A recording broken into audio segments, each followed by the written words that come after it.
नमस्कार. लोणचं केव्हा नासते, या लोणचं का नासते, यावर आपण चर्चा करणार आहोत. याचे सविस्तर विश्लेषण करणार आहोत. व्हिडिओ पूर्ण पहा, लाईक करा, शेअर करा, कमेंट्स करा आणि आपल्या चॅनलला सबस्क्राईब करायला विसरू नका. माझे 3 चॅनल आहेत. एक आहे नागेश होळकर ऑफिशियल, दुसरं आहे जय मल्हार इन्फॉर्मेशन अँड अदर, तर तिसरं आहे माय परफेक्ट एज्युकेशनल चॅनल. या तिन्ही चॅनलचे व्हिडिओ पहा, प्रेरणादायी आहेत, उत्साहवर्धक आहेत.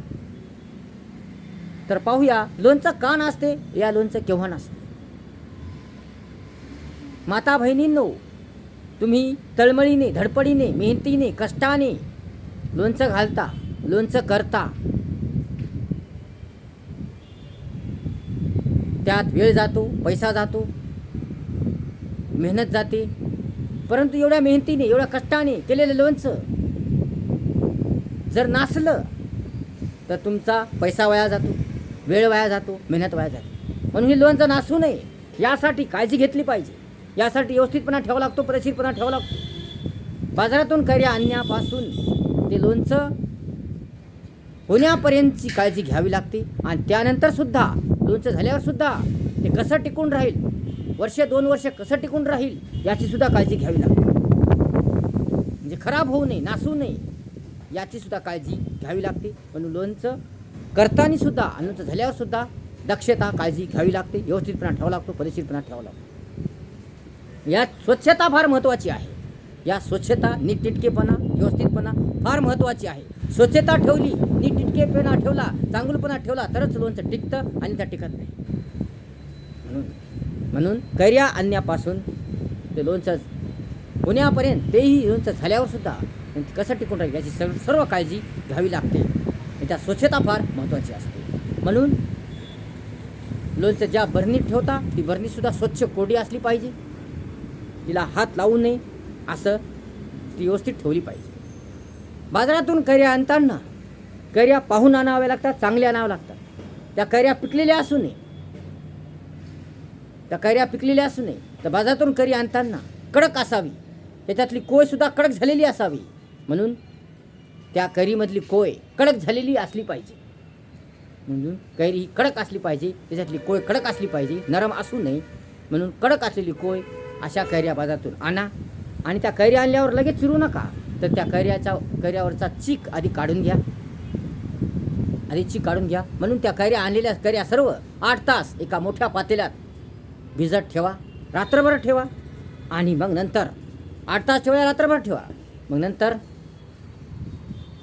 रात्रभर ठेवल्यानंतर त्या सकाळी त्या कैऱ्यावरचा चीक काढून घ्या. त्या हातानं चोळून घ्या. आणि त्यानंतर कॉटनच्या एका कपड्याने त्या पुसून घ्या. त्याच्यावरचा सगळा चीक तुम्ही काढून घ्या. मग चीक काढणं झाल्या की त्या कैऱ्या, मग त्या कैऱ्याच्या फोडी करा. व्यवस्थितपणे, पद्धतशीरपणे फोडी करा. घरी फोडी करा, नसता फोडी करणारा माणूस असतो त्याच्याकडून फोडी करून घ्या. आणि फोडी करून घेतल्या की नंतर त्याला हळद आणि मीठ लावून ठेवा. आणि एका स्वच्छ कोरड्या पातेल्यामध्ये या सर्व फोडी, हळद आणि मीठ लावलेल्या सर्व फोडी त्या पातेल्यात ठेवून द्या. त्याच्यावर झाका आणि रात्रभर ठेवून द्या. रात्रभर ठेवा, या 8 तास ठेवा. रात्रभर ठेवल्यानंतर त्या पुन्हा त्या सुकवा, वाळू घाला. म्हणजे सुकल्या पाहिजे, एकदम कोरड्या झाल्या पाहिजे, तर लोणचं नासत नाही, खराब होत नाही, चांगलं राहतं, मस्त राहतं. म्हणून त्या वाळू घाला, सुकू घाला. वाळण्यापेक्षा सुकू घाला. 8 तास सुकू घाला. रात्रभर ठेवल्या तुम्ही, हळद मीठ लावून ठेवल्या. मग त्यानंतर त्या सकाळी त्या कैऱ्या काय करायच्या, उन्हामध्ये या पंख्याखाली सुकू घालायच्या. म्हणजे त्या कोरड्या झाल्या पाहिजे, चांगल्या झाल्या पाहिजे, तर लोणचं चांगलं होतं, छान होतं. म्हणून त्या सुकू घाला, वाळू घाला. 8 तास फक्त. आणि मग आता सुकू घातल्या, कोरड्या केल्या, सगळं केल्या. मग यानंतर तुम्ही लोणचं करा.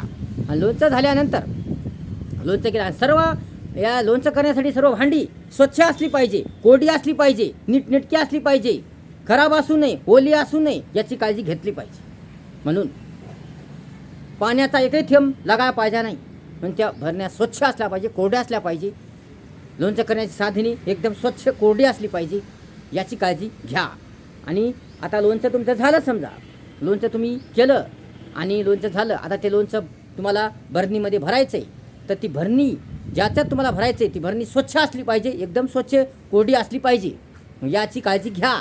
म्हणून ती भरणी स्वच्छ कोरडी करा आणि त्या स्वच्छ करून त्या भरणीमध्ये लोणचं टाकून द्या.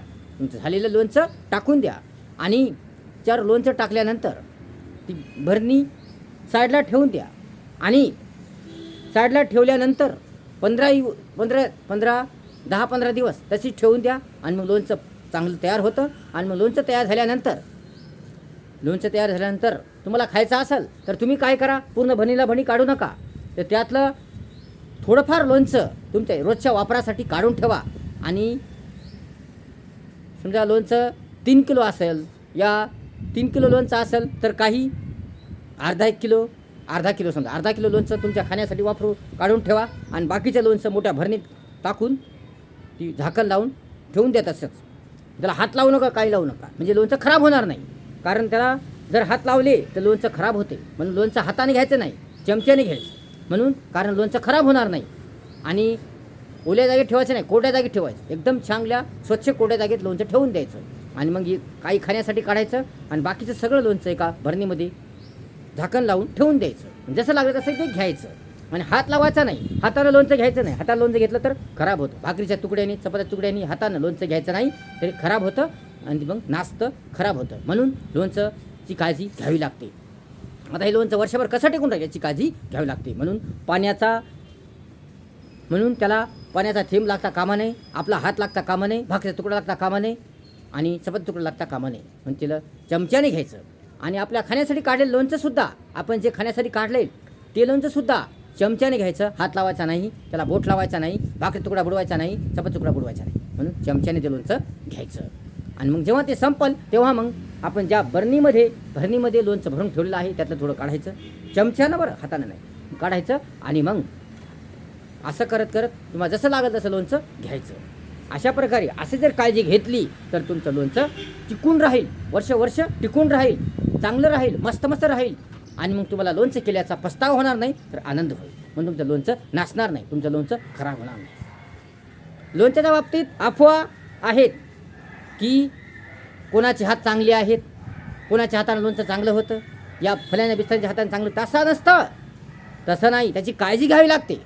सर्व सारखेच असतात, कोणी अशुभ नसतं, कोणी शुभ नसतं. म्हणी तसं काही नसतं, ही अंधश्रद्धा आहे. म्हणून सर्व सारखेच असतात, सर्वांमध्ये चांगलेच गुण असतात. फक्त लोणचं टिकवायचं कसं याची काळजी घ्यावी लागते, दक्षता घ्यावी लागते. पण काही गोष्टीचं भान ठेवावं लागतं, स्वच्छता ठेवावी लागते, निर्मळता ठेवावी लागते. लोणचं करण्यापासून ते टिकवण्यापर्यंतची काळजी घ्यावी लागते. म्हणून बाजारातून काही आणण्यापासून ते लोणचं करण्यापर्यंत आणि लोणचं झाल्यावर सुद्धा याची काळजी घ्यावी लागते. तर स्वच्छता ठेवावी लागते, पाण्यापासून दूर ठेवावी लागते.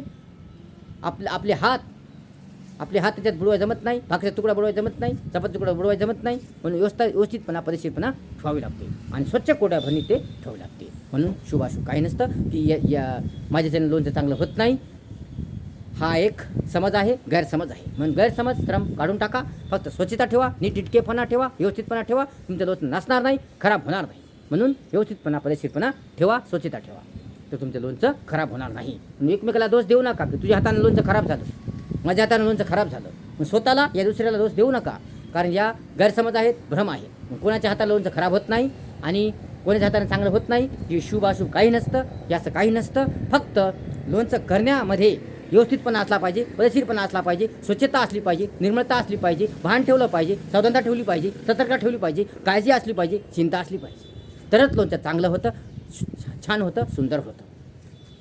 म्हणून ते वर्षभर टिकून राहतं. व्हिडिओ जर आवडला असेल तर लाईक करा, शेअर करा, कमेंट्स करा आणि आपल्या चॅनलला सबस्क्राईब करा विसरू नका. धन्यवाद.